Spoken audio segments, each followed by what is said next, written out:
Hey folks, Jim Thomas here, Fitness Management and Consulting, and welcome to our channel today. I appreciate y'all being here. And if you're new to the channel, if you're finding us that very first time, welcome. It's good to have you.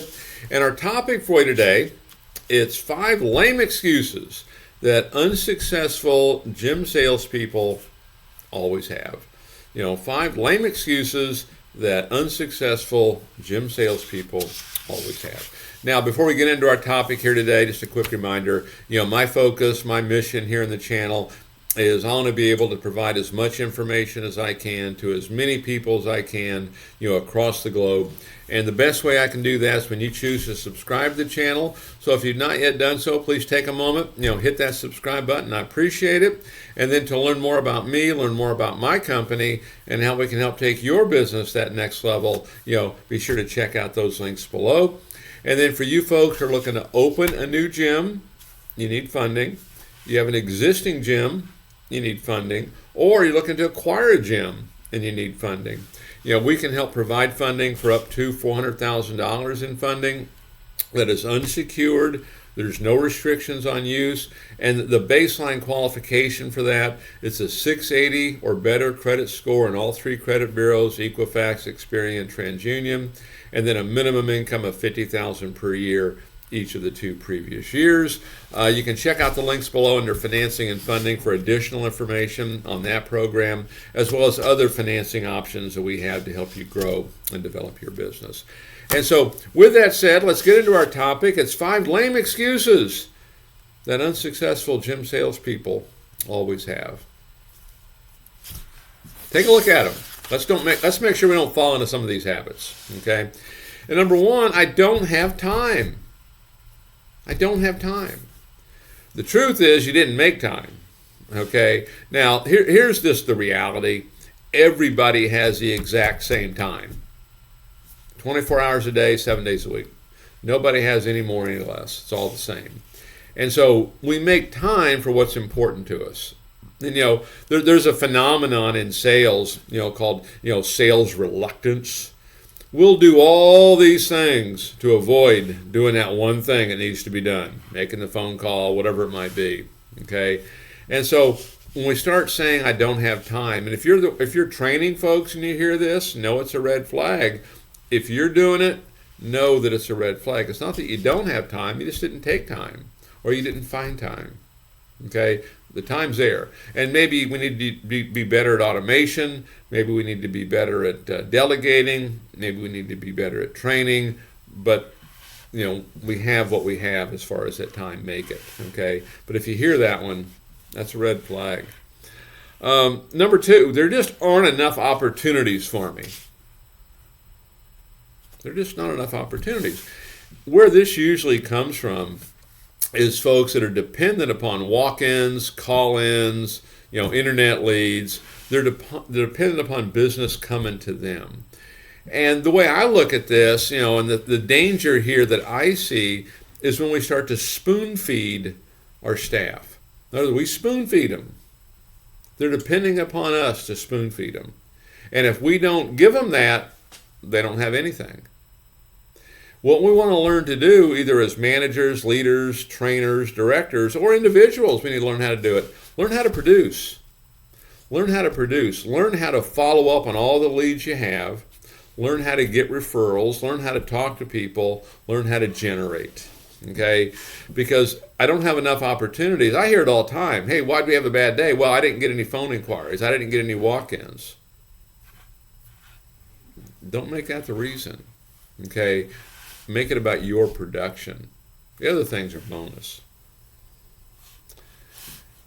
Number 3, excuses that unsuccessful salespeople will make is, I don't want to risk disappointment from family and friends. I don't want to risk disappointment. In other words, I care what everybody else thinks and says. The reality is, and sometimes that can be difficult, but, you can't be concerned about what other people think or say. Oh, I can't believe you're in sales. I can't believe you're working there. I can't believe you're doing that. Doesn't matter. Okay? You stay focused on what you're looking to do. You stay focused on your goals. You stay focused on your powerful why. Stay focused on solving problems for people. If we're going to be concerned about what everybody else thinks and says, you may not get a whole lot done. Okay? That's just part of it. As a matter of fact, I would even say this. If you're not getting some pushback at some level, you're probably not promoting enough. If you're getting like zero pushback, I would say you're probably not pushing at all. And when I say pushing, getting information out, letting people know what you do. As a matter of fact, if you're new at this, or if you're training somebody who's new at this, one of the things I always suggest, even require it in a lot of cases, is I want you to contact everybody in your power base. Who are you connected with on social media? All the names and phone numbers inside your phone. Do all those people know what you do? Have you offered them a free trial?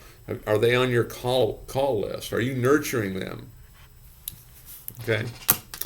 Number 4, lame excuses. I should just be happy with where I'm at. I should just be happy with where I'm at. There's no growth if we do that. That's a give-up mode for me. That's a give-up mode. I should just be happy with this. Is pretty good. I should be happy with this. The truth is we're either getting better or we're getting worse. And it doesn't have to be difficult. One of the secrets is, if we're in charge, is make sure we're training our folks. Make sure we're bringing the expectations up. I told this story before, but I remember when I was first getting started, really struggling. And the very first day I made 3 sales, thinking, I can kind of cruise the next few days, pressure's off for a little bit. I'll be content with where I'm at. So I'll never forget leaving that night. Manager comes out, hey Jim, congratulations, saw you made 3 sales, that's fantastic. I shook his hand, and he just puts his hand up like a stop sign, and he goes, now Jim, that's the kind of production I need from you every day. Guess what? It happened. I did it. I almost in a blink of an eye, I started doing 100 sales a month, it seemed like. Because he wasn't going to let me get content with that. And it wasn't anything overbearing, okay? Just raise that expectation. And then number 5 on the list, I'm afraid of the risk involved. I'm afraid of the risk involved. I'll give an example with me. I was at this point, 100 sale a month sales guy. Making good money, number 1 guy, had a pretty good situation.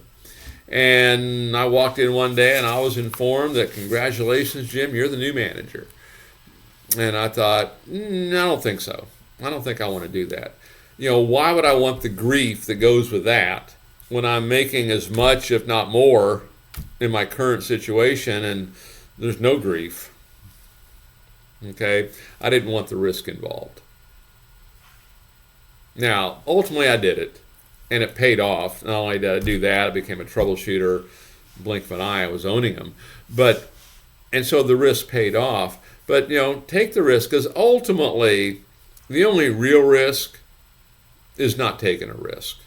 Go for it, okay? You can always switch, you can always change.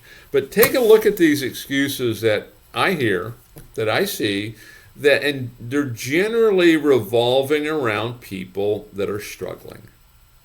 Okay? The folks that are doing well, you're not really hearing these things. So take a look. If you're saying them yourself, maybe you didn't realize it, if you're saying them yourself, perhaps we can make some adjustments and let's breathe life into some different words. So folks, again, my name is Jim Thomas. My company is Fitness Management and Consulting. Appreciate you being here at the channel today. If you've not yet done so, please take a moment, hit that subscribe button. We appreciate it. To learn more about me, learn more about my company, and how we can help take your business that next level, be sure to check out those links below. And then for you folks who are looking to open a new gym, you need funding. You have an existing operation, you need funding, or you're looking to acquire a facility, you need funding. We can help provide funding for up to $400,000 that is unsecured. There's no restrictions on use. The baseline qualification for that, it's a 680 credit score or better in all 3 credit bureaus, Equifax, Experian, TransUnion, and a minimum income of $50,000 per year each of the 2 previous years. Check out the links below under financing and funding for additional information on that program, as well as other financing options that we have, for your business. So folks, appreciate you being here on the channel today, and we look forward to seeing you all in that next video.